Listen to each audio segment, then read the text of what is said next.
Bienvenue sur cet épisode d'Histoire d'aventurier. Aujourd'hui, vous allez entendre Baptiste Demoret qui va vous raconter ses différentes anecdotes sur plein de GR en France et aussi comment il a marché de Rennes à Lausanne pendant 1 mois pour rencontrer Mike Horn et réaliser l'un de ses rêves. J'aime beaucoup cet épisode parce que Baptiste, il a la capacité de réussir à mettre des mots sur ses émotions et sur le côté psychologique, il arrive à parler de ses doutes, de ses peurs, des moments difficiles et aussi des moments de joie intense. Donc je pense que certains d'entre vous vont s'y retrouver là-dedans sûrement. En tout cas, moi, ça m'a touché. Je vous laisse regarder. Bon visionnage. Oh oui, ça c'est beau.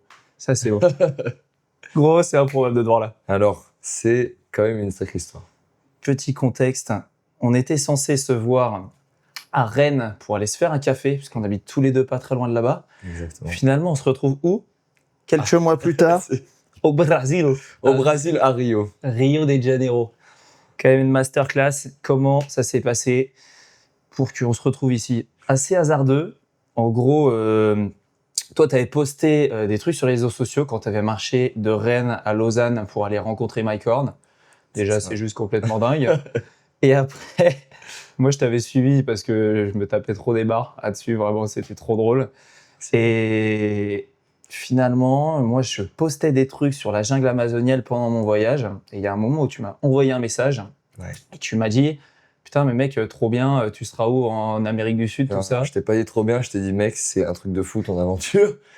On n'a pas réussi à se croiser. Et puis, tu me parles de ton projet, tu me demandes ce que je vais faire. Je te dis que je vais au Brésil, à Rio. Tu me dis, attends, il y a 1 semaine de différence, viens, on y va en même temps.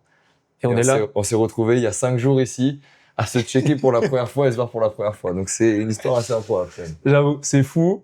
Et puis, ça fait déjà quelques jours là qu'on est au Carnaval de Rio. C'est une dinguerie. Ça sera pas l'objet de cet épisode, mais c'est fou. Bon, vas-y, je te laisse raconter vite fait ce qui s'est passé dans les 2-3 derniers jours. Ouais, c'est beaucoup la fête quand même. Rio, c'est là, pendant le carnaval, c'est une ville où ça fait la fête. Et on essaie de visiter quand même. Donc, tu te retrouves quand même au Maracana à chanter. Tu te retrouves dans les rues à danser avec tout le monde. C'est assez folklore. Tout le monde est à moitié nu. Tu te retrouves dans les motos, dans les favelas à moto. Tu te retrouves à danser avec des mecs qui sont armés. Des mecs qui se font braquer, qui se font voler leur téléphone. Donc, c'est vraiment toute une expérience, quoi. Faut le vivre pour comprendre. Putain, nos darons, ils vont flipper là. J'espère que ce sera posté un peu plus tard. Ça sortira, t'inquiète, on sera déjà normalement rentré en France.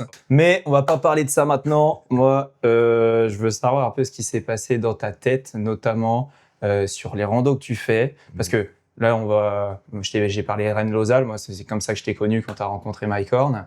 Mais tu as aussi fait une aventure en vélo avec un pote pour aller en Italie. Ouais. Tu as fait les 3 GR, tu as fait Tour du Mont-Blanc, GR20 et Traverser des Alpes. et traverser des Alpes tout d'affilée, t'es un grand malade.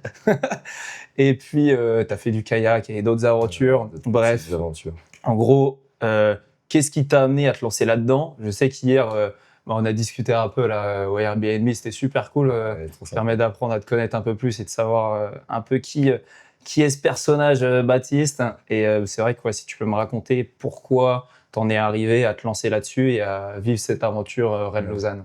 Bah, je crois qu'il y a déjà rien qui me prédestinait vraiment à me lancer dans des aventures.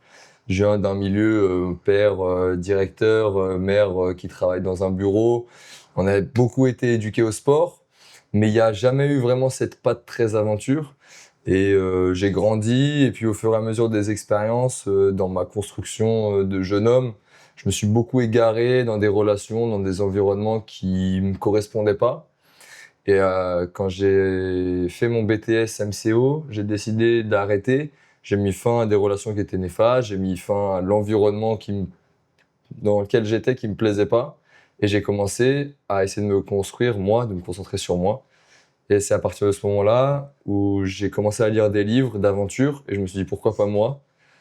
Et la première chose que j'ai fait tout seul, j'ai pris mon vélo, je suis allé jusqu'à chez mes grands-parents, de Rennes jusqu'à Verdun, 700 km tout seul. Et à partir de ce moment-là, j'ai été tout seul confronté à moi-même. Et là, j'ai vécu quelque chose que j'avais jamais vécu avant. Je suis tombé amoureux de moi, je me suis détesté, j'ai vécu tellement d'émotions, je me suis dit j'ai envie de continuer de faire ça. J'ai tellement appris. Et de fil en aiguille, J'ai descendu une partie de la Vilaine en kayak, j'ai fait des courses, j'ai commencé à faire beaucoup de sport, j'ai traversé l'Italie, j'ai fait Rennes-Lausanne dans la continuité.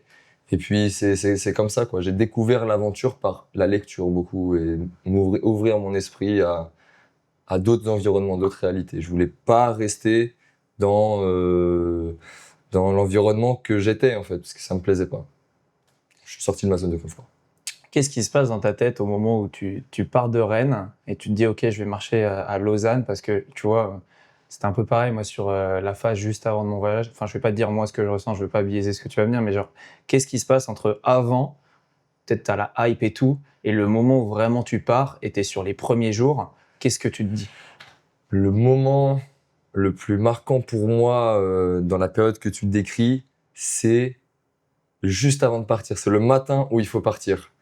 Je me souviens que je suis en colocation avec mes deux meilleurs amis. Je check une dernière fois mon meilleur pote qui part au travail. Mon autre coloc est pas là. Et là, je me retrouve tout seul. Il faut que je parte. Il faut que je poste la vidéo que j'avais déjà enregistrée pour annoncer le projet. Et je devais partir à 7 heures. Pendant 2 heures, je suis sur ma chaise et je regarde le mur. Et je n'arrive pas à partir parce que c'est l'inconnu, c'est toute ton imagination qui commence à se dire qu'est-ce qui va se passer, quoi. Et ça fait tellement peur de se dresser face à un projet qui te dépasse que bah, j'étais dans l'inaction et j'arrivais pas à se tétaniser, quoi. Et puis à un moment, j'ai dit, bon, de toute façon, faut y aller. Je peux pas rester là à me morfondre. Tout est prêt, mon sac est fait. Je me suis préparé, j'ai mis de l'argent de côté. J'ai préparé la vidéo. J'ai pris mon courage à deux mains, je l'ai posté. Je transpirais hein, exactement comme là. J'étais là, oh là là, Alors qu'est-ce que je suis en train de faire? Et, et je suis parti et en fait, à partir du moment où je me suis mis en action, les choses sont venues assez facilement puisque bah là, je me suis dit, bon, je vais faire du contenu et puis ma vision était tellement grande, j'avais envie de faire des stories, de faire des choses marrantes, de raconter, qu'il y ait de la proximité. Donc à partir du moment où j'ai posté et j'ai passé le pas de ma porte, c'est parti quoi. C'est là, c'est le cerveau passe en mode off et on y va quoi. Après les premiers jours, c'est autre chose, mais je pense que ça c'est vraiment le point où faut partir qui est très difficile. c'est hyper drôle et je pense que clairement mes parents et ma sœur vont se marrer quand ils vont écouter cet épisode parce que j'étais enfin quand je suis parti, moi j'étais parti de la France depuis chez mes parents, donc pas très loin de Rennes mais en campagne, et je voulais aller jusqu'en Amérique du Sud en stop. Donc au final, si on est arrivé ensemble, c'est que ça l'a fait. Ouais. Au final, avec bateau stop, etc. Mais moi, c'est pareil. Au moment de partir, je me rappelle que c'était l'hiver et on était genre en début janvier. Donc il faisait froid, il pleuvait. Et là, genre, t'as vraiment le moment, comme tu dis, genre, juste avant de partir, mais genre quelques heures avant de partir, où là, en fait, tu prends compte de la réalité de ce que tu t'apprêtes à faire et t'as toute l'inconnu qui revient à toi et t'es passes d'un moment de hype et tout, mode ouais, let's go, j'y vais, à ce truc de putain, mais est-ce que je me rends vraiment compte de ce que je fais, tu vois? Et pareil, l'hésitation pendant très longtemps. Et le moment où tu pars, moi, je sais que les premiers jours, notamment, je galérais à faire du stop en France. Et dans ma tête, je me disais, mais putain, j'arrive même pas à commencer par aller en stop, genre jusqu'au Portugal. J'étais en mode sur le bord de la route pendant des heures. J'attendais sous la pluie, dans le froid. Et là, tu as tout qui se passe dans ta tête en mode, mais en fait, c'est un rêve que je me lance, ça va jamais le faire, tu vois. Je suis là, tu te poses 10 000 questions au moment où tu pars. Et ouais, ça, c'était dur. Je sais pas si tu as vécu la même chose dans les premiers jours. Les premiers jours, ce qui se passe pendant cette aventure, c'est l'excitation. Je suis passé de l'imagination au concret. Donc maintenant, je suis dans l'action, dans le sens où j'ai travaillé pendant quelques mois et je faisais pas un travail que j'aimais. Donc là, maintenant, je fais quelque chose que j'aime, je le sais, et j'ai l'excitation d'un grand projet. Donc les premiers jours, ça va, puisque le contenu que je poste, il fonctionne. Les gens s'abonnent, il y a des bons retours, les gens partagent. Donc, je suis content. Donc, les premiers jours, ça va. Mais les premiers jours sur certaines aventures, d'autres, c'est vraiment énormément de doutes et la cassure entre le moment où tu es dans ta routine et le moment où tu commences, comme ce que tu viens d'expliquer, ça peut être assez violent à vivre parce que trop d'émotions, trop de doutes, trop de peur. Est-ce que je suis capable de réaliser ce projet? En fait, c'est tous les doutes qui viennent les premiers jours. Et le moyen que j'avais moi de contrer les doutes, c'était par l'action, par le fait de faire. Quand je vais marcher, je me donne l'objectif et il faut immédiatement que je fais, c'est je planifie mes journées et je marche 2 heures, je marche 2 heures, des petits objectifs pour sortir de cette période de doute. Et finalement, tiens d'ailleurs, tu vois, Rennes-Lausanne, Mhm. l'itinéraire, tu passes par quelle ville quand tu marches? Ce que je fais, c'est j'ai fait Rennes-Lausanne, j'ai tapé sur mon téléphone, j'ai pris le tracé le plus rapide, je me suis arrangé pour passer quand même par des villes. Et en gros, j'ai fait Rennes, Angers, Tours, Bourges, Dijon, Lausanne. Donc voilà, ça faisait un tracé un peu comme ça. Et entre chaque ville, j'ai traversé plein de villages. Et la période la plus longue entre 2 villes, ça a été 7 jours entre Bourges et Dijon. Mais j'ai visité du pays, du coup, un peu. T'as vu du pays, Ah ouais. du pays de, Du pays de France, ouais. du pays de France. Des endroits où j'étais jamais allé. Bah, j'imagine, sur la route, tu devais te retrouver dans des petits villages. Ouais. Bah, est-ce que, d'ailleurs, parce que t'es passé par des villes, t'es passé par tes villages, est-ce que t'as genre des endroits ou des moments, genre, bien sûr, des moments ou des endroits qui t'ont vraiment marqué, où tu t'es dit, putain, c'est trop cool que je finisse ici. Et c'est aussi ça, le fait de voyager lentement avec des moyens de transport comme la marche, le vélo ou le stop. Tu te retrouves dans des endroits paumés qui sont pas du tout touristiques, que tu n'aurais jamais vus. Est-ce que tu as des endroits ou des moments ou peut-être des personnes là qui te viennent en tête, qui t'ont vraiment marqué pendant... La plupart du temps, c'est des endroits très simples où quand tu arrives, tu as une petite rivière, un beau paysage, un beau coucher de soleil. Là, tu es juste dans la simplicité de c'est beau et je suis content d'être là alors que je suis au milieu de rien. Ensuite, tu as les personnes que tu rencontres, il y a des gens qui m'ont hébergé. Et là, l'hospitalité est dingue, quoi. T'es au fin fond, je me souviens, j'étais au fin fond en Bourgogne, en Côte d'Or. J'étais en galère, il me fallait de l'électricité. J'appelle un gîte et ils me disent ouais, c'est pas grave, on vous fait pas payer, vous venez à la maison. Et il y a la ferme, on te fait visiter la ferme, on te donne le pâté de campagne, on te fait goûter tous les fromages, le cochon, le machin. Puis là, tu te retrouves. Là, c'est dingue, quoi, comme moment, parce que c'est un vrai moment de partage. Tu parles de ton voyage, ils disent ah bah moi aussi j'ai vécu ça. Je me souviens notamment qu'ils étaient partis en Nouvelle-Zélande, donc tu te retrouves à discuter, ça ouvre tellement de discussions, quoi. Le voyage solitaire, c'est jamais vraiment seul, puisque ça pousse à rencontrer des gens. Et après, il y a un endroit qui m'a marqué, une ville, c'était Saumur. C'était absolument magnifique. Je sais pas, il y a une architecture, il y a la Les Loire châteaux, qui passe, les châteaux, et l'ambiance. Moi, il faisait beau quand je suis arrivé. Donc, cette ville, elle m'a marqué. Et ouais, de toute façon, le long de la Loire, tous les châteaux, tout ça, ouais. Ça, c'était beau. Je me rappelle que je parlais, tu vois, quand tu me racontais là, ton itinéraire où tu parlais de passer dans les villes, ça me faisait trop marrer aussi quand tu passais, des fois tu faisais Google Maps, Ouais. et au milieu de nulle part, il te faisait passer par des endroits, je me rappelle, tu finissais dans les forêts, dans les trucs, je sais pas, t'avais l'air mais paumé au milieu de nulle Ouais. part, tu me faisais taper des barres, tu faisais Naruto dans la forêt, t'étais là en train- Fallait trouver de l'aspiration. Hein. Fallait réussir à contrer l'énervement d'avoir raté son itinéraire. J'avais utilisé l'application Komoot et donc j'avais pas vérifié l'itinéraire. Je dit bon, de toute façon, je vais retomber sur mes pattes à un moment ou un autre. Et puis pour économiser de la batterie, tu mets pas forcément le son, tu regardes pas toutes les 2 minutes. Donc à un moment, tu te dis bon, ça doit être par là. La fleur au fusil. Tu te retrouves dans une forêt, tu te dis attends, il y a un souci. Tu vois qu'en fait pour en sortir, bah tu t'es trop écarté, donc revenir sur tes pas, c'est pas. Donc tu te retrouves à vivre des aventures. Que là, bon, bah, c'est le moment où tu dis ouais, faut que je partage ça, quoi. Tu poses le téléphone, tu commences à faire des bêtises, comme si tu te bats dans la forêt, tu cours, tu montes aux arbres. Ça me faisait... T'imagines, un mec, il se balade dans la forêt, il te voit, toi, tu vois faire ça. Ouais, je pense, Qu'est-ce qu'il branle, ce mec? je pense que les locaux qui devaient me voir, ils devaient se dire c'est qui cet animal. Ça, c'est sûr. Attends, mais il y avait aussi... Attends, il y avait quoi? Si, il y avait un moment, tu postes, il y a genre une voiture à l'envers dans un fossé, encore en marche. Ah ouais, cette journée, c'était marrant, puisque dans la nuit, en plus, ce matin-là, dans la nuit, alors, mauvaise gestion pour moi de l'endroit où j'allais dormir. Je me mets dans un parc, au fond d'un parc. Et en fait, il y a des gens qui reviennent à 6 heures du matin de boîte de nuit. Et là, j'entends des gens bourrés à côté de moi. Et notamment un mec qui arrive, qui ouvre ma tente comme ça. Donc moi, je dors toujours avec le petit Opinel déplié au cas où, parce que t'es tout seul, mais quand même, t'as un peu les chocottes. Et puis là, je prends le couteau en main, je le regarde, il me dit oh, tu veux boire un coup? Je lui dis non mais arrête, faut pas faire ça. Enfin, qu'est-ce que tu fais? Et donc Le matin, je raconte ça direct sur Instagram. Attends, et du coup, t'as accepté? Ah non. Ah non. Bah, t'imagines que ton cœur, il monte à 10 000 d'un coup. T'as le palpitant. Le gars, t'es énervé contre lui. T'as plus envie d'aller boire un verre avec lui. C'est fini. Après, pendant 15 minutes, tu dors pas. T'es là. Et après, je me suis levé 2 heures plus tard. Je me souviens, je vais à la boulangerie, pain au chocolat. J'ai qu'une barre de chocolatine.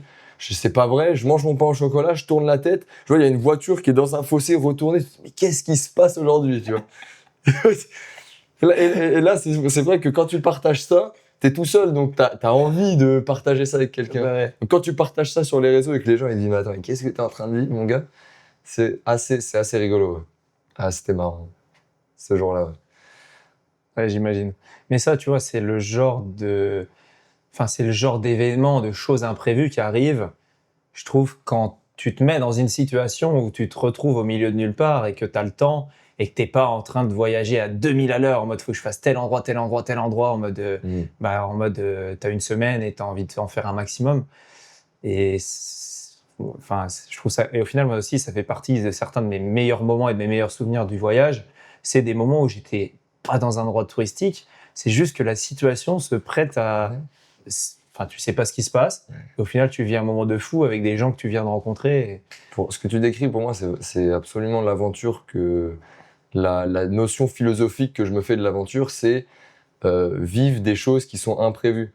Se confronter à l'inconnu comme tu fais ou comme j'ai pu le faire, c'est réellement accepter le fait qu'il y a des choses qui vont pas du tout se passer comme tu l'espérais ou comme tu l'imaginais. Et l'aventure, c'est à ce moment-là que ça prend tout son sens. C'est quand tu avais prévu de récupérer un colis pour te ravitailler, que c'est fermé, que tu as réservé ton ferry, tu te dis merde, comment je vais faire, je vais louper mon ferry, ou que tu arrives à un endroit, tu n'as plus de batterie, tu es à poil, tu dis qu'est-ce qui se passe, ou tu rencontres des gens, quand ils t'arrivent, ou tu es en train de pédaler, ta pédale elle tombe, tu es au milieu de rien, tu fais mais qu'est-ce que je fais maintenant? C'est là où ça prend tout son sens, et puis souvent c'est les meilleurs souvenirs. Les gens, quand ils te racontent leur vie, ce que j'ai remarqué, c'est que les meilleures anecdotes, c'est ils se sont retrouvés dans une galère, ils se sont retrouvés avec des gens, et puis là, à ce moment-là, tu vis tellement d'émotions, c'est tellement marrant que ça en fait une bonne anecdote, tu vois. On a un collègue là qui est à Rio, il s'est fait braquer son téléphone, il s'est retrouvé sans rien, ça fait un peu 2 jours, il est avec nous. C'est pas cool à vivre. Dans 1 an, ce serait une bonne anecdote. Ouais, c'est clair, c'est clair. Donc Mais c'est souvent ça. ça, c'est l'aventure pour moi, c'est ça. Je vais checker que les micros ils filment encore. Est-ce que pendant ce temps-là, tu peux me raconter un peu l'ascenseur émotionnel qui t'a amené jusqu'à la rencontre de Mike Horn? Parce que je sais qu'au début, tu as été en contact. Au début, tu n'as pas eu de contact pendant longtemps. Ouais, sauf qu'il y a eu, je crois, il y a eu il y a eu pas mal de gens qui taguaient Mike Horn sur tes vidéos. Ouais, Finalement, tu as eu un contact, je crois, avec une de ses filles. c'est ça. Est-ce que tu peux me raconter un peu parce que toi aussi, tu devais avoir ce doute-là de se dire, c'était ton objectif de pouvoir le rencontrer parce que, comme tu disais, tu as beaucoup lu et regardé d'autres aventuriers faire des aventures de dingue. Donc, j'imagine que Mike Horn, ça a été une de tes grosses inspirations. Ouais, énormément. Et est-ce que tu peux me raconter cet ascenseur émotionnel de se dire, putain, peut-être je vais le rencontrer. En fait, non. Peut-être oui, peut-être non. Ah, Est-ce ça a que tu peux été ça, raconter yes.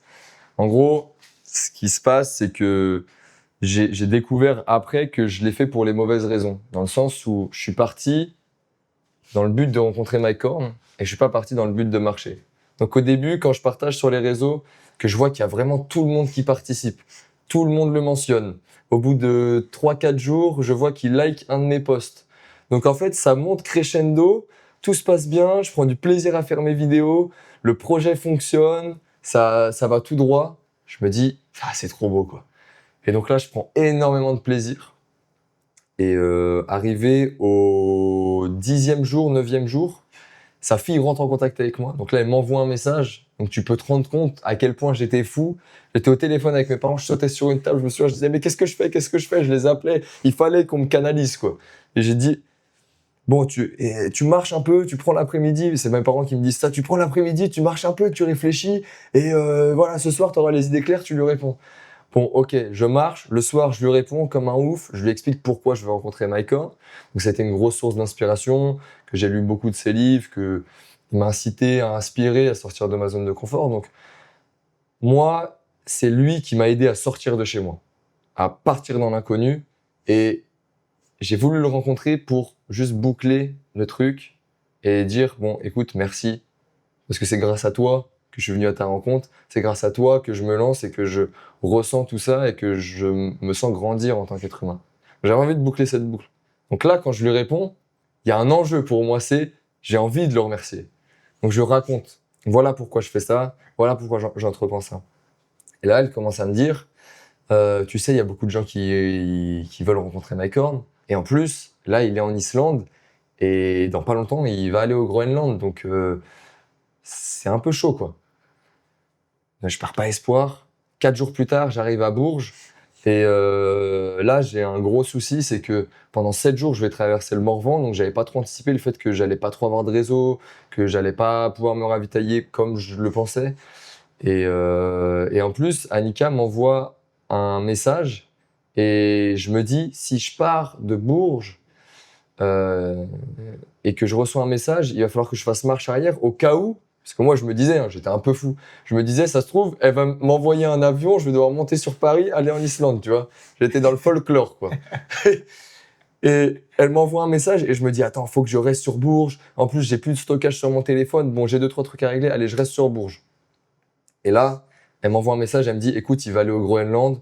Donc, tu me dis quand est-ce que tu arrives en juin, on va voir pour organiser ça. Et là, je sens que c'est en train de tomber à l'eau. Là, la rencontre est en train de m'échapper. Et là, il y a un cocktail de tu restes à Bourges, tu fais rien, t'as pas de réponse, et il faut que tu t'organises, donc tu as des dépenses. Là, j'ai un coup de down qui me. Et là, psychologiquement, c'est là où c'est dur parce que je repars de Bourges. Et là, tu marches plus pour rencontrer Mike Horn, là, tu marches pour arriver à destination. Parce que là, tu te dis, putain, en fait, peut-être je vais pas le rencontrer. Donc, bah, à quoi ça sert que j'aille jusqu'à Lausanne? Donc, j'avais beaucoup mes proches au téléphone à ce moment-là. Et bah, on me demandait, hey, pourquoi tu le fais? Est-ce que tu le fais pour toi ou est-ce que tu le fais juste pour le rencontrer lui? Moi, je leur disais, mais peut-être je vais rentrer, là, je vais avorter le projet et tout ça. Ils disaient, mais non, en fait, là, tu t'es engagé, il faut que tu finisses, quoi. Donc psychologiquement, quand ça allait pas, j'ai mes proches qui sont là, qui me disent allez, vas-y. Là, les 3 premiers jours, tu repars de Bourges, il pleut, y a rien qui va, t'as plus de nouvelles, t'as moins d'envie. Donc là, c'est très difficile. En plus, mauvaise gestion des pieds au moment où il commence à pleuvoir fort. Moi, j'ai jamais eu l'expérience de marcher avec la pluie. Donc je gère mal, je marche et mes pieds deviennent tout fripés. Et là, la corne s'arrache. J'ai des grosses ampoules. Donc là, je suis dans un moment mental où je suis là, non mais qu'est-ce qui se passe là? C'est rien. Et c'est un des meilleurs moments de ma vie puisque là, c'est le moment de ta vie où tu te remets en question. Ok, pourquoi je le fais? Ok, pourquoi est-ce que j'ai du mal? Pourquoi est-ce que je vis ces émotions? Pourquoi est-ce que je les gère de cette manière? Et tu commences à tirer la corde et à rentrer un petit peu en introspection, à te comprendre plus. Et c'est là où ça change tout, parce que là, j'étais confronté à moi-même. Les gens sur les réseaux, ils ont beau t'envoyer des messages, ils ont beau t'envoyer de la force, ça te fait plaisir, mais ils te poussent pas pour marcher. Il y a personne qui prend ton pied et qui le met devant, il y a que toi qui décides d'avancer. Donc là, pour se confronter à soi-même, c'était nécessaire. Et au fur et à mesure, 1 jour, 2 jours, 3 jours, 4 jours, 5 jours, ok, je recommence à apprécier. Ok, en fait, si je rencontre Mike Horn, c'est pas grave, parce que regarde tout ce que tu as vécu. Regarde tout ce que tu es en train de vivre. Je veux dire que tu le rencontres, que tu le rencontres pas, c'est pas ça que tu es venu chercher. Ce sera plus spirituel ta manière de le remercier, mais tu l'auras fait. C'est quelque chose que tu contrôles pas et tu apprends à te dire, ok, ce que je contrôle, je vais le contrôler. Marcher, avancer, dormir, manger, ça, je décide de le contrôler. Maintenant, rencontrer Mike Horn, le fait que ça marche sur les réseaux, le fait que, peu importe, ça, je le contrôle pas. C'est pas possible de le contrôler. Donc ça, c'est pas grave, j'accepte. Je contrôle pas, j'accepte, je contrôle, j'accepte. Et je contrôle, mais je contrôle. Donc là, je commence à contrôler mes émotions et à avancer et à reprendre du plaisir et à changer d'objectif, plus marcher pour rencontrer Mike Horn, mais marcher pour arriver à destination et vivre mon aventure. Pour qu'au final, 4-5 jours avant d'arriver à Lausanne, il y a le responsable du programme Pangea X lancé par Mike Horn, qui est un incubateur de start-up, qui m'envoie un message et qui me dit « Mec, c'est dingue ce que tu es en train de faire. attends, je vais voir ce que je peux faire. Donc il y a une nouvelle personne qui arrive. Et là, je fais, oh, trop cool. Ok, il me dit, envoie-moi un message quand tu arrives sur Lausanne. Moi, en parallèle, je renvoie un message à Annika. Je lui dis, écoute, dis-moi ce qui est possible de faire. J'arrive à Lausanne tel jour. Je renvoie ça en dernier bouteille à la mer. Elle me dit, écoute, il sera au Groenland. On va essayer d'organiser ça plus tard. Et puis, on verra. Et là, Maxime, qui est le responsable de Pangaea X, me dit, dès que tu arrives à Lausanne, tu me dis, on boit un verre. Là, aboutissement du projet, j'arrive à Lausanne. Je suis content, épanoui. Il y a un sentiment d'accomplissement de dingue. J'arrive, je fais ma petite vidéo pour dire que je suis arrivé. Je le rejoins dans un bar. Et là, il me dit, trop cool, mec, vas-y, viens, on appelle Mike Horn. Je dis quoi? Bam, WhatsApp, il prend vidéo, il met le téléphone dans ma gueule. Je suis là en mode, attends, ça va vraiment se passer là? C'est vraiment en train d'arriver? Bon, évidemment, lui, il répond pas. Hein. Il devait être, je sais pas, en haut d'un arbre. Et par contre, 5 minutes après, il envoie un message, il dit « Ok, Baptiste est bien arrivé, bravo, félicite-le de ma part, on réussira à se croiser un jour. » Et là, je dis « Ok, même si médiatiquement, sur les réseaux sociaux, je le rencontre pas, moi, j'ai eu son message, je sais qu'il a vu, et ça me va, philosophiquement, la boucle est bouclée pour moi. » Pour que quelques heures plus tard, bon, quand j'arrive, je pue, donc il me fait prendre une douche. Tu vas prendre une douche. Voilà, c'est ça. Tu vas prendre une douche et tiens, on va te passer de l'argent pour que tu fasses des machines aussi, parce que là, ça. Et pendant qu'on fait tout ça, il me dit, écoute, j'ai envie de t'inviter pour assister à la cérémonie de clôture de fin de programme de Pangaea X. Ce sera en décembre. Mike Horn sera là et ce sera l'occasion de le rencontrer. Donc à la fin de mon périple, j'ai une promesse de tu vas rencontrer Mike Horn. Et là, je suis sur un nuage. Je me souviens, il est 23h, j'ai pas d'hôtel, j'ai rien, je suis dans Lausanne, c'est hors de prix. Mes parents ils m'appellent, ils me disent, mais tu dors où ce soir? Moi, je sais pas, juste. Je suis heureux. Ouais, là, je kiffe, donc laissez-moi juste kiffer. Je vais aller manger une pizza, j'ai mis une story sur Instagram, quelqu'un peut m'accueillir, quelqu'un m'a dit oui. J'ai dit super. Et puis voilà. Puis là, c'est dingue. Donc, psychologiquement, ouais, c'était des hauts, des bas, je le rencontre pas. En fait, pourquoi je fais ça? Non, je le fais pour ça, ok. Et puis c'est cette fluctuation qui fait que c'est des hauts, des bas. Et puis pour moi, dans la vie, tout n'est qu'un contraste, quoi. Tu peux être heureux. Si tu as été malheureux, il y a que parce que tu as été heureux. Il y a que parce que tu as été malheureux que tu vas être heureux. Il y a que parce qu'il y a des gens qui sont moches que tu es joli. Ou il y a que... Donc, en fait, vivre des émotions de bonheur, ça va avec vivre des émotions de doute. Toi aussi, t'es joli. Ben, je te remercie, toi aussi, t'es un peu mal. Quand t'as rencontré Mike Horn, finalement, donc ça s'est passé à la cérémonie. C'est ça, en décembre. Qu'est-ce que t'as pu lui dire et comment ça s'est passé T'as eu le temps que les émotions redescendent en plus? Ouais. Ouais, à ce moment-là, j'ai pris un gros down en rentrant parce que j'ai eu une année assez chargée. J'ai eu la colocation, j'ai commencé à faire des vidéos sur YouTube, beaucoup de projets. Et ce projet, ça a quand même pris une place immense. Un mois plus tard, je repartais pour traverser l'Italie à vélo. Après, j'ai retravaillé. Après, je suis parti en surf trip avec mes potes. Donc, j'ai vécu beaucoup de choses. Puis à un moment, j'ai eu un gros down juste avant d'y aller. Et je me mettais beaucoup la pression sur je le rencontre, faut pas que je loupe cette occasion. C'est une opportunité, j'ai envie d'aller sur son bateau. C'était ça le but au début, je voulais le rencontrer et je voulais partir en aventure avec lui. Je me disais, je veux le rejoindre sur son bateau. Je me souviens, j'avais constitué des dossiers de sponsors où j'avais dit, est-ce que vous voulez que je vous emmène sur le bateau de Mike Horn, tu vois? C'était ça le projet à la base. Du coup, je me suis dit, il faut pas que je gâche cette opportunité et il faut que je fasse tout pour réussir à partir avec lui ou que j'ai après une proposition quelconque. Je mettais beaucoup la pression, ça m'a mis mal pour que quelques semaines avant, je me dise mais de toute façon, juste rends-toi compte de la chance que tu as. Tu fais un projet, tu as la chance de rencontrer Mike Horn. Il y en a combien qui veulent rencontrer Mike Horn? Il y en a combien qui ont lu ses livres? Il y en a combien qui ont été inspirés? Et il y en a combien qui ont la chance d'être invités comme toi à juste le rencontrer? Donc, si c'est juste une photo, c'est juste une photo. Si on arrive à discuter, c'est cool. Et si tu pars avec lui, bon bah c'est bien. Mais c'est que du bonus, ça. Et donc quand j'arrive, où je le vois, donc déjà je suis un peu impressionné. Je rencontre de nouveau Maxime, que la cérémonie se passe, et il y a l'after. Et Maxime il me dit là, il y a tout le monde qui va sauter sur MyCorn, il va y avoir commencé à avoir des files d'attente, les gens vont vouloir des autographes, tout ça. Donc nous, on va à l'after et dès que Mike il arrive, je te le présente, comme ça après, lui il sera libre. C'est trop un bon, Maxime. Ah ouais, non, là, il lui, t'a refait. non, mais franchement, j'en dois une grosse et ça fait un moment que je me dis, il faut que j'ai réussi à lui rendre l'appareil un jour. Ça arrivera, c'est sûr. Ça arrivera, je le jure. Et donc là, il me dit ça. Je commence à discuter avec des gens pendant l'after. Et puis, il vient me voir, il me dit, bon, t'es prêt? Je lui dis, non. Je lui dis, non. Il me dit, allez, c'est parti. Et puis là, il marche, il me dit, vas-y, passe ton téléphone, je vais te filmer, comme ça, t'auras un souvenir.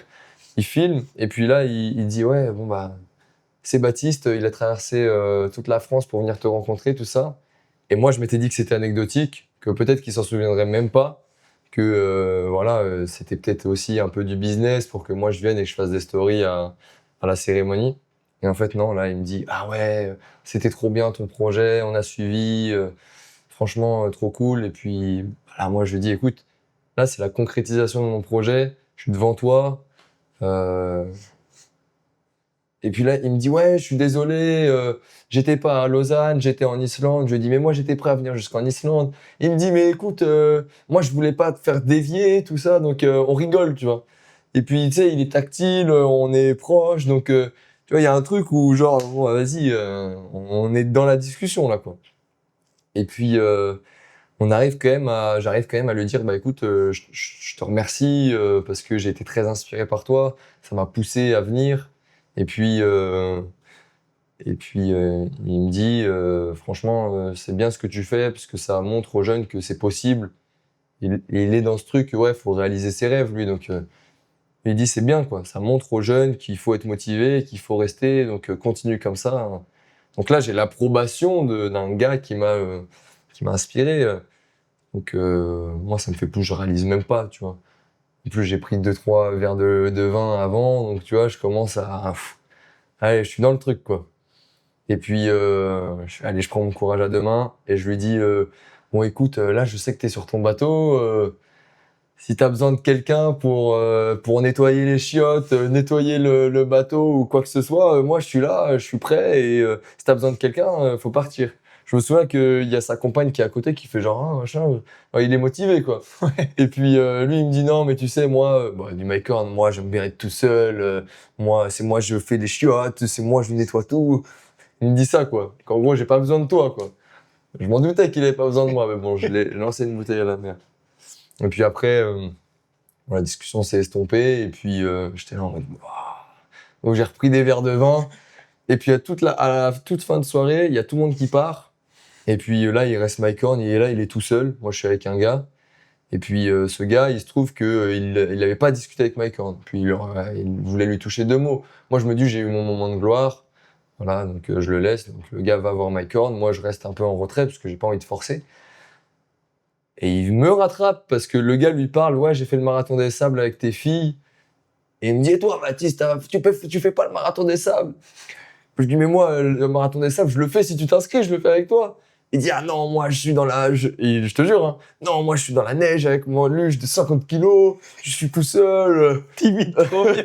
Eh oui, je suis tout seul, je fais pas ça, mais j'ai 50 ans, ma compagne, et donc on rigole, quoi. Donc, là, il vient, il me rattrape, il me réintègre, il se souvient de mon prénom. Donc moi, je suis touché, quoi. Et après, il y a Maxime, il m'appelle, il me dit, ouais, j'ai commandé des bouteilles de vin en bas, viens, et tout ça. Donc, je commence à descendre comme un fou. Je dis, merde, j'ai oublié ma veste, je remonte. Et puis là, je tombe sur Mycorn, vraiment. C'est en haut d'un escalier, je récupère ma veste. Je commence à descendre l'escalier. Puis tu sais, un peu comme dans les films, je me retourne, je le vois, il est là, il me fait, salut. Et puis je pars, et je lui dis, on se reverra, je te le promets. Et je repars comme ça, comme un petit con pour me bourrer la gueule. Putain. Donc c'était C'est incroyable. c'était au-delà de ce que j'aurais pu m'imaginer, quoi. En fait, à chaque fois, tu t'imagines ce qui pourrait t'arriver de mieux. Oh, je vais partir avec lui, ça va être dingue. Et en fait, juste, t'es avec lui, tu rigoles, il y a une interaction qui est cool, bah t'es refait, c'est tout, quoi. C'est juste la simplicité du gars, et le gars paraissait très authentique, simple, paraissait accessible, quoi. Ouais. C'est le boss du game et il est accessible, quoi. Ouais, c'est ça. C'est le boss, et puis le boss, il te dit, ah, c'est cool et tout, machin. Donc non, trop bien. Trop bien. Et j'y suis retourné l'année d'après, donc l'année dernière. Et il était là, mais on s'est vu, quoi. C'est tout. On s'est vu, on s'est pas trop discuté, j'ai pas envie de forcer, quoi. J'ai pas envie d'être le gars qui est là tous les ans. Mike, Mike, pars avec moi, viens avec moi.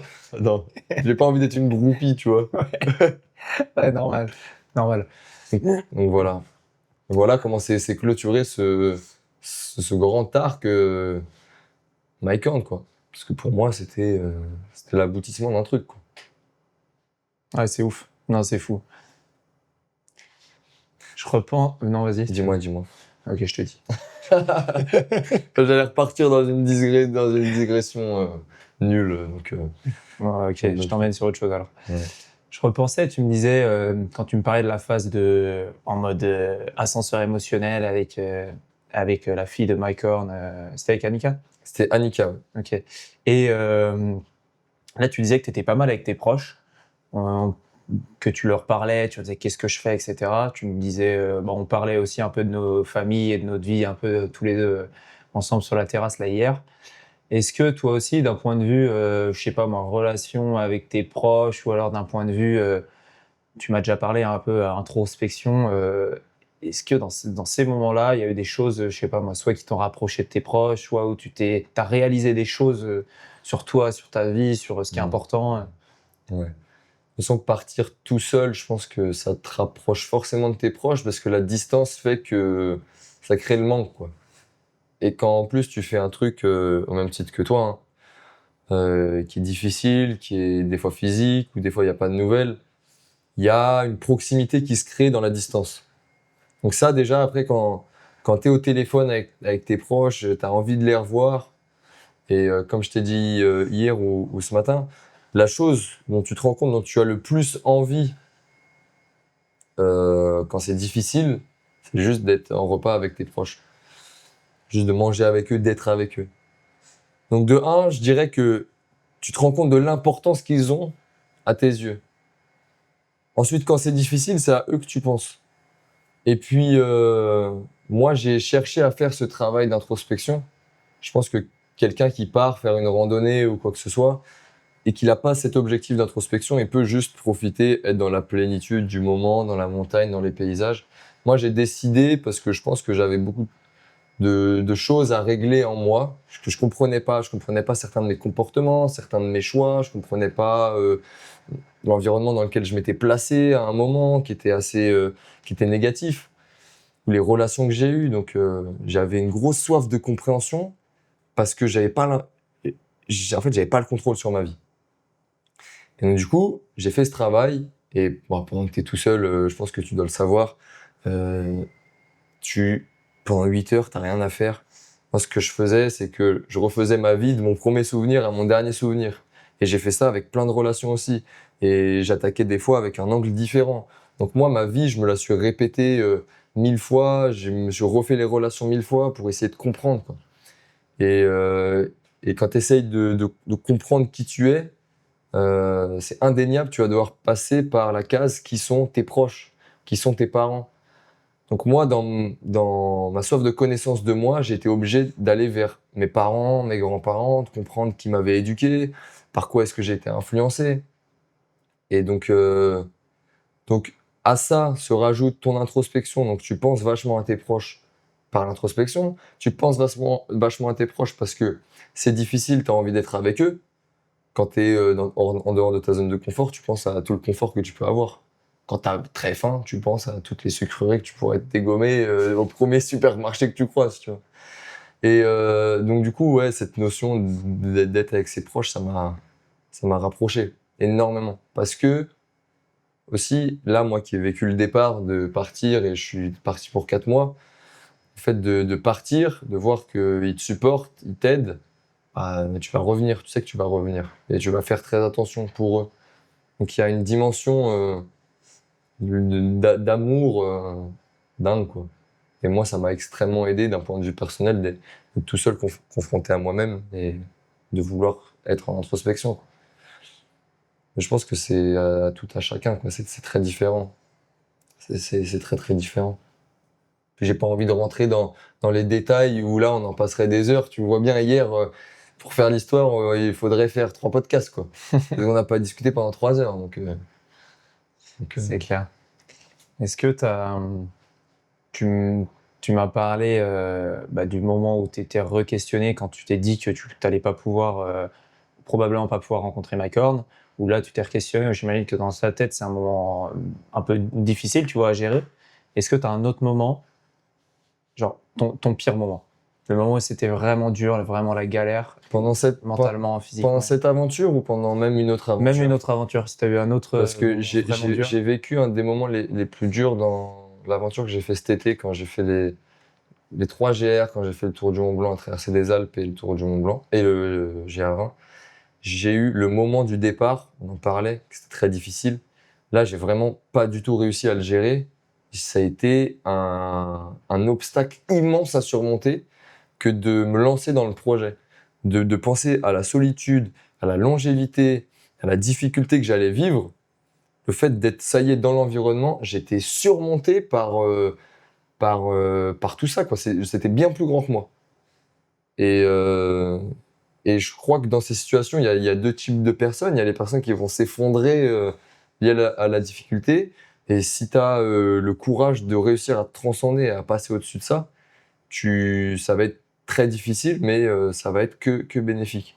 Donc là, j'étais dans un moment mentalement, si tu veux être dans ma tête à ce moment-là, je me disais, bah limite, j'aimerais bien me blesser, j'aimerais bien tomber malade ou j'aimerais bien qu'il y ait un truc qui se passe là pour que je sois obligé, Pour que tu aies une excuse. pour que je sois obligé d'arrêter, quoi.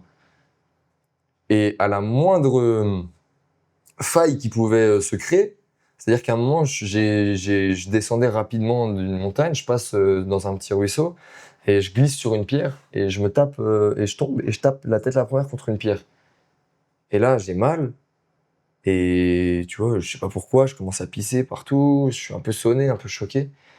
Et là, je me suis dit, ok, c'est bon, là, peut-être j'ai une commotion cérébrale, peut-être je vais appeler le SAMU et ils vont me dire arrêtez, c'est trop dangereux ce que vous faites, vous êtes tout seul dans les montagnes. Je les appelle, ils me disent non, bah, on n'est pas inquiet. Voilà, c'est juste un choc, quoi. Si, s'il te plaît. Ouais, Sois inquiet. non, mais ouais, il y a un peu de ça, il y a un peu de, t'es déçu qu'on te dise pas stop, quoi. Et je sais pas si c'est l'ego, si c'est la fierté, ou si c'est le fait que si j'arrête, qu'est-ce que vont penser mes proches ou tout ça. J'avais besoin d'une excuse et j'en ai pas eu. Donc j'ai surmonté tout ça. Je te dis pas, ça se trouve, il aurait pu se passer quelque chose et j'aurais abandonné. Mais la limite entre je continue et j'abandonne, là, c'était à rien.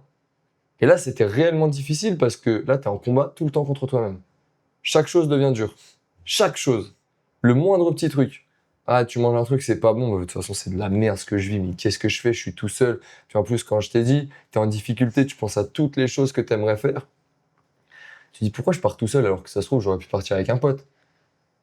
Genre être en montagne, faire des refuges et tout, c'est incroyable. Pourquoi je le fais tout seul? Pourquoi est-ce que je m'inflige ça? Et beaucoup, beaucoup de questionnements. Et il m'a fallu 4-5 jours pour me dire, écoute, c'est toi qui as décidé d'être là. Et si tu vis toutes ces émotions, c'est uniquement de ta faute, en fait. C'est à cause de moi. Pourquoi est-ce que c'est de ma faute? Parce que j'accepte pas que j'ai peur. Parce que j'accepte pas que c'est long. J'accepte pas que j'ai peur de la solitude, quoi. C'est toutes mes peurs qui me parlent et que j'écoute pas. Si je refuse mes émotions, c'est impossible pour moi d'avancer normalement sans être confronté à ça tout le temps, tout le temps, tout le temps, tout le temps. Tu refoules quelque chose, quoi. Donc à un moment, c'est j'accepte. Je suis faible. Je suis faible. Je joue au mec fort. Je vais traverser toutes les montagnes d'affilée. Ouais, je suis en mode performance. Moi, je fais ça.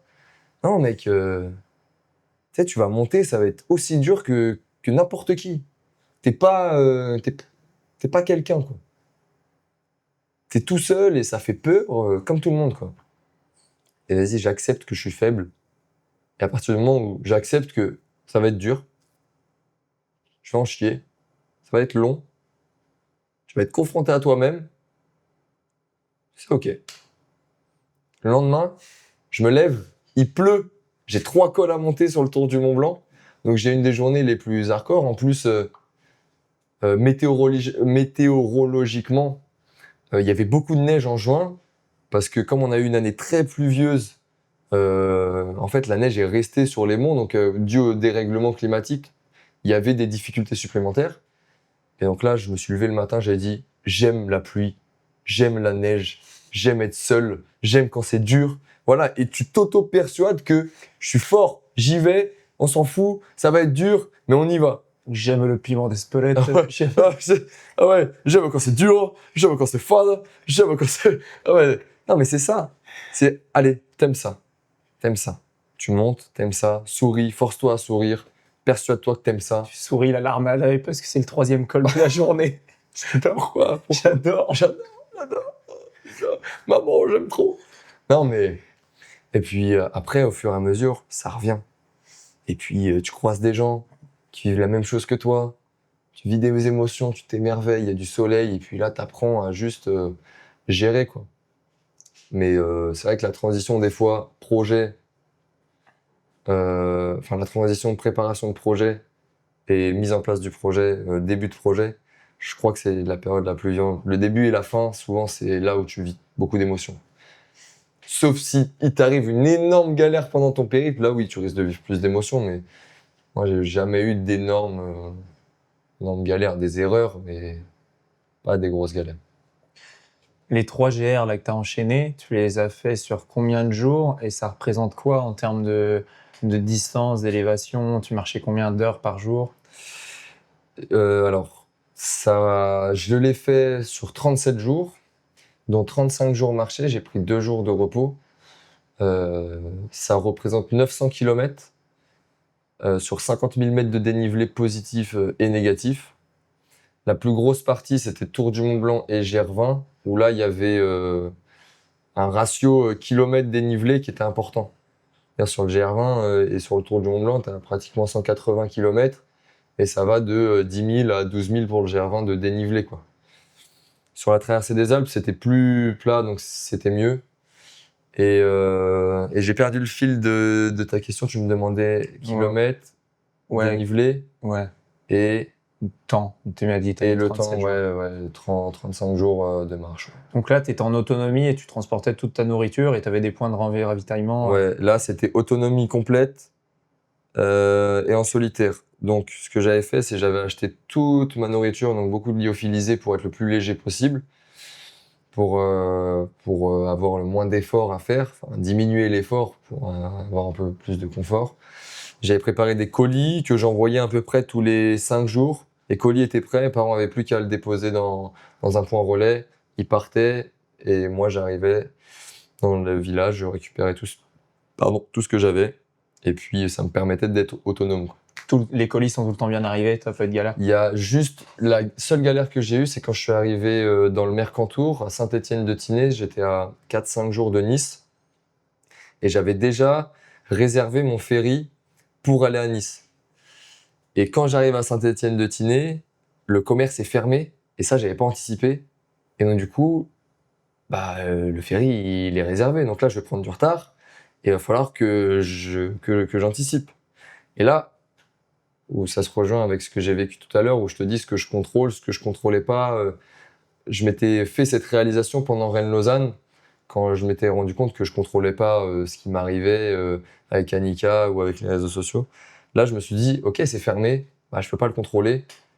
Et là, je l'ai géré tellement différemment des autres années où j'ai pu gérer les problèmes d'une façon beaucoup plus sous l'émotion à chaud. Là, j'étais là, bon, c'est fermé. Je vais manger des cailloux. Ouais, non, mais c'était presque ça. C'était, je vais aller dans une boulangerie, je mange. Bon, il y a un camping à côté, je vais aller là. Je vais regarder les Bienvenue chez les Ch'tis. J'ai regardé mon itinéraire, j'ai fait bon, ok, cette journée je l'allonge, ok, je vais pouvoir dormir là. Bon, ça va le faire, ça va être dur, ça va être plus dur que prévu. Mais voilà. Parce que là, c'est ça que j'aime, moi. Il y a une difficulté, c'est dur, comment tu fais? Donc ouais, c'est comme ça que je m'organisais. Et puis Nice, j'ai récupéré mon dernier ravitaillement, j'ai revu en total autonome. je te remercie. Bravo, monsieur. Je te remercie. Ouais, c'était difficile, mais particulièrement magnifique. Montagne française. Pour la traversée des Alpes, c'est agréable parce qu'il y a peu de monde. Et tu traverses les parcs naturels. Donc la Vanoise, Queyras, Mercantour, là, tu t'en prends plein la vue, quoi. Plein les jambes, plein la vue. Sur la bucket list. Ah ouais, Ouais, franchement, faut y aller. Hein. Ouais, non, c'est prévu. Franchement, montagne française, je sais qu'il y a moyen d'en prendre plein les mirettes. Ah bah ouais. Puis le saucisson et le fromage français, ça c'est très bon.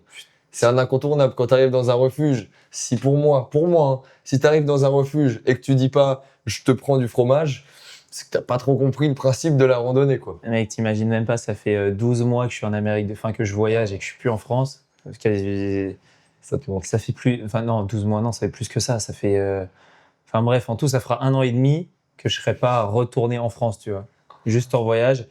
La gastronomie française, Ça te manque. mais vous ne pouvez pas savoir à quel point ça me manque.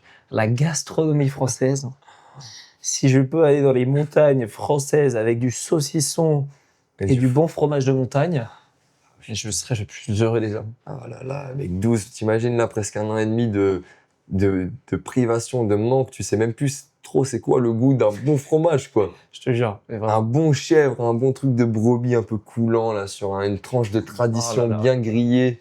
Là, je vais rentrer, je vais me faire ça, je vais avoir un orgasme culinaire. Tu vois. Les larmes aux yeux. C'est trop Oh oui, merci. Merci. Plus jamais je retourne. Merci la France. Putain, c'est vrai qu'en France on est riche de ça. Ouais, franchement. Franchement, tu te rends vraiment compte qu'on a quand même... Enfin, niveau nourriture, c'est incroyable. Parce que là, qu'est-ce que tu mangeais réellement en moyenne, les choses que tu mangeais le plus là? Un changement d'intervieweur. Ah oui, mais bon, moi j'aimerais bien t'interviewer aussi, mais c'est pas le propos malheureusement.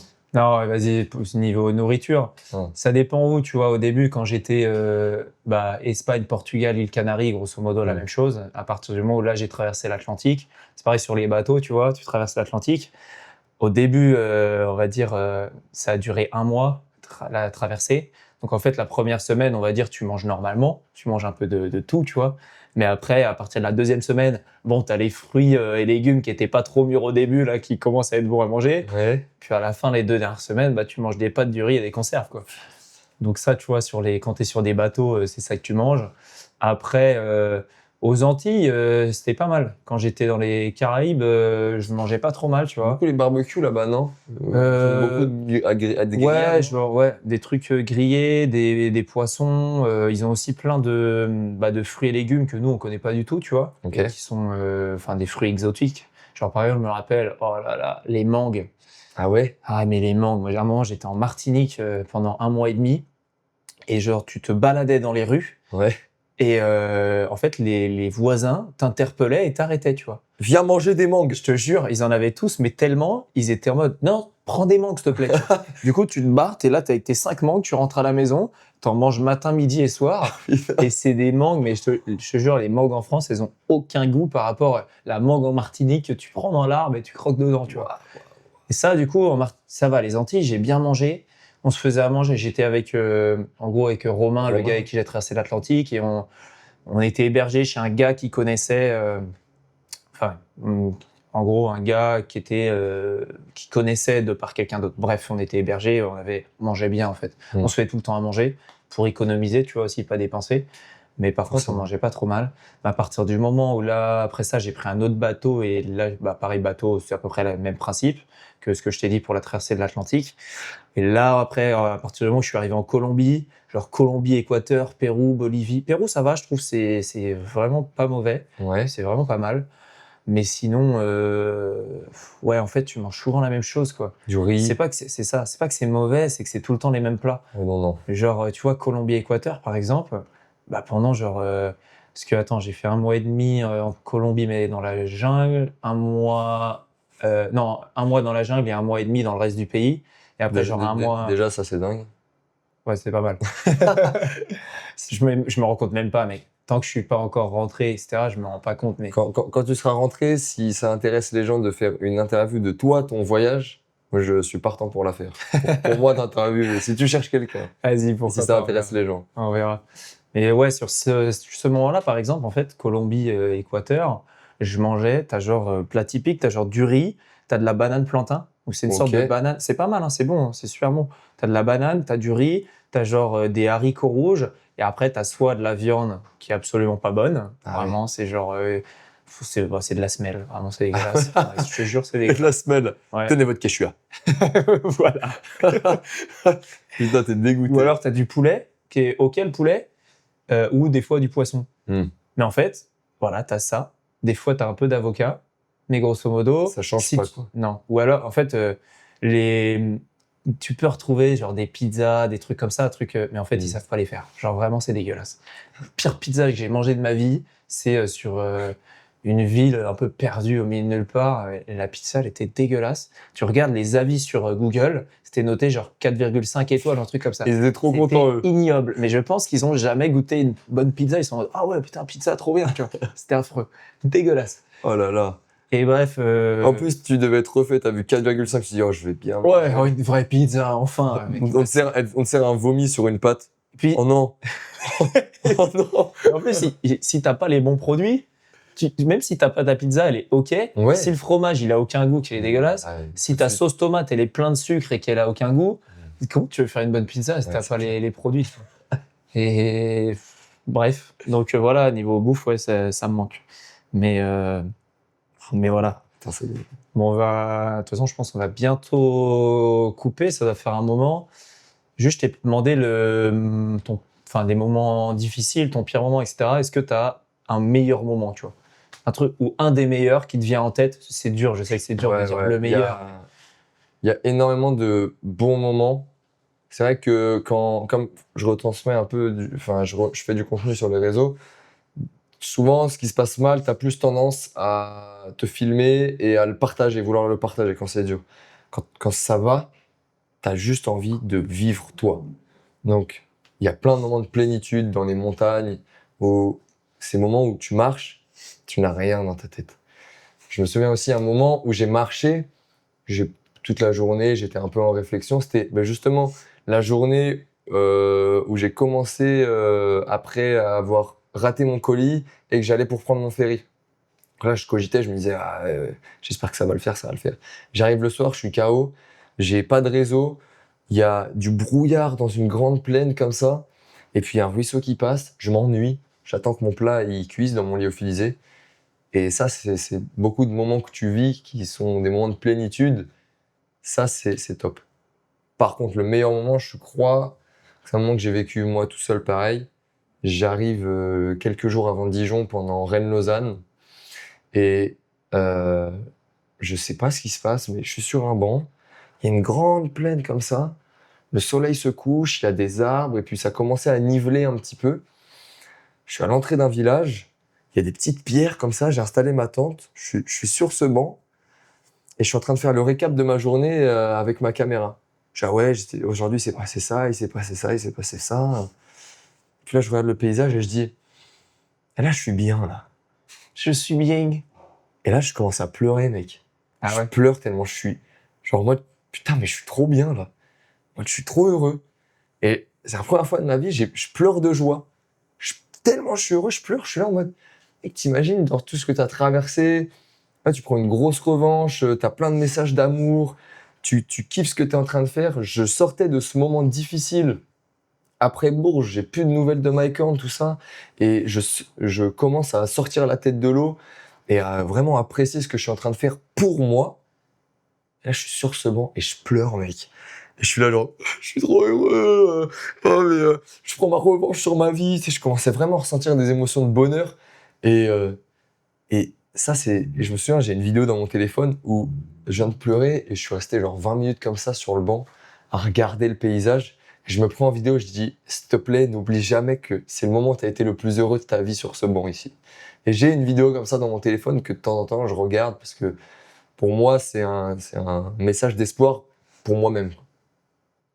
Tu peux arriver à énormément de bonheur seul. Voilà, mec, je pense que du coup, cette vidéo-là, tu l'as toujours sur ton téléphone. On arrive vers la fin de l'interview, donc je pense que c'est le moment de parler de ta prochaine aventure. Ouais. Donc là, t'es pas arrivé là juste pour le carnaval de Rio. Non. T'es arrivé Non. Non. Même si ça aurait été pas mal. Oui. Rien que ça. Et donc là, il y a le vélo de Baptiste qui est juste là-bas, en pièces Démonté. détachées. Ouais. Donc j'imagine que tu vas pas faire le tour des pâtés de maison de Rio. Je vais pas faire le tour des favelas, non. Donc je ne sais pas où tu vas aller, mais si, je sais où Tu tu vas sais, aller, mais t'as envie de me laisser t'as envie de raconter. te laisser raconter. J'imagine que tu vas en chier parce que le Brésil, il fait chaud de fou. Et je pense, garde bien au chaud ta vidéo là, de 20 secondes où tu dis rappelle-toi que là j'étais heureux. Ça va peut-être te servir. Sur quoi tu te lances là? L'objectif, c'est de traverser le Brésil à vélo, de faire Rio jusqu'à Manaus, donc du sud au nord du Brésil. Pourquoi Manaus? Dans le but de partir en expédition en pleine jungle. Comme je t'ai dit, moi j'ai lu plein de livres d'aventure et j'ai toujours entendu parler de Manaus comme la ville où c'est le point de départ des aventures en jungle, où c'est là où les gens viennent s'entraîner. Donc il y a ce truc intriguant où je me dis, tiens, j'ai envie d'y aller. Puis je me souviens de mes livres d'histoire géo où tu as l'Amazone, le Rio Grande, si je dis pas de bêtises, qui se jette dedans. Donc c'est assez mythique pour moi. Et c'est pour ça que je vais aller à Manaus. Et donc ça me fait quand même 4700 km de vélo pour arriver là-bas. Sous une chaleur que j'ai découvert, je pense qu'on peut bien voir que je suis en train de m'adapter. Et je vais traverser plusieurs biomes, je sais pas comment on dit, mais je suis dans Minecraft, vraiment, plusieurs biomes. Je vais traverser les montagnes jusqu'à Brasilia, puis je vais traverser un peu plus la savane, un peu plus agricole, des terres agricoles, puis je vais traverser après plus un peu la jungle sur les 1000 derniers kilomètres, quoi. Et à mon avis, ouais, je vais en chier. Ouais. À mon avis, je vais en chier. Puis surtout, quelle expérience, quoi. Tu vas passer de l'endroit le plus peuplé sur Terre à ce moment-là, à Rio, tu as tellement de monde, à t'es tout seul au milieu de nulle part. Donc, ouais, ça va être quelque chose. J'ai hâte et à la fois j'ai peur. Donc, je crois que c'est le bon mélange. Mais écoute, là, au moment où je sortirai cette interview qu'on vient de faire, tu auras déjà fini ça normalement. Ouais. Donc si tu es rentré en France et que tu es chaud, on pourra se faire un épisode 2 sur cette aventure que tu vas faire bientôt. Et puis, on va rejoindre les poteaux au carnaval. Voilà. Là, on va aller profiter parce qu'on est en transpiration, mais on a envie de se mettre torse nu et d'aller boire des caipirinhas à bord de plage. Ah ouais, non. Franchement, c'était un plaisir. Et comme je t'ai dit, moi, si tu veux que je t'interviewe parce qu'il faut savoir hein, que moi, ça m'impressionne particulièrement et que j'ai reçu beaucoup de sollicitations de gens qui m'ont dit j'ai ce projet, je veux faire cette randonnée, ça te dirait qu'on se voit. Et j'ai reçu un message un jour d'un gars qui me dit je vais traverser l'océan stop, je vais faire le tour de l'Amérique du Sud, je vais revenir en mode voyage décarboné, rencontre à mort. J'avais jamais entendu ça de ma vie, quoi. Je dis attends, ce gars, faut que je le rencontre, quoi. Et là, on se rencontre là, et d'avoir eu toutes tes anecdotes, enfin même pas toutes, hein, parce que tu m'en as raconté une partie, tout ce que tu as vécu, ça doit être dingue et ça doit être tellement riche. Franchement, félicitations et ça m'inspire énormément, quoi. Ah, merci mec. On va à Copacabana? Copacabana. Non, on se refait un vrai. Non, non, oui, Voilà. Copacabana, Rio. Allez, ciao. Merci, Kylian. Des bisous. Et voilà, Rio, c'est terminé pour moi. Mais je vous emmène quand même au Brésil dans le prochain épisode parce que j'ai revu Baptiste très récemment en rentrant de voyage. Il m'a raconté sa traversée du Brésil à vélo. Il y a plein de bonnes anecdotes. Donc j'espère que vous avez aimé l'écouter dans celui-ci. Je vous dis à très vite.